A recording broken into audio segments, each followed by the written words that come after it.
এই পৃথিবীকে আমি শিশুদের বাসযোগ্য করে রেখে যেতে চাই।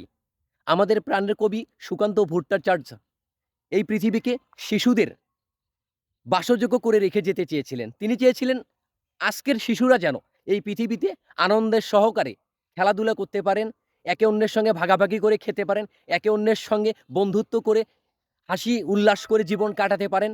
শিশুরা নির্ভয়ে যুদ্ধ, বিগ্রহ, হতাশা, দুঃখ, দুর্দশা থেকে মুক্তি পেয়ে যেন সুন্দরভাবে জীবনটাকে রাঙিয়ে তাদের মতো করে চলতে পারেন। এমন একটি নিরাপদ, এমন একটি মানবিক, এমন একটি আনন্দদায়ক পৃথিবী সুকান্ত ভট্টাচার্য রেখে যেতে চেয়েছিলেন। আমরা কি পারবো তার সেই স্বপ্ন পূরণ করতে? আমাদের মাধ্যমে পরবর্তী প্রত্যেকটা প্রজন্মের জন্য এমন একটা সুন্দর পৃথিবী গড়তে, যেখানে থাকবে না কোনো যুদ্ধ, থাকবে না কোনো হিংসা, থাকবে না কোনো মারামারি কাটাকাটি, থাকবে না কোনো ক্ষমতার লোভ, থাকবে না কোনো অর্থের লোভ, থাকবে না কোনো একে অন্যকে পিছন থেকে টেনে ধরার প্রতিযোগিতা। আমরাও চেষ্টা করি এমন পৃথিবী গড়তে।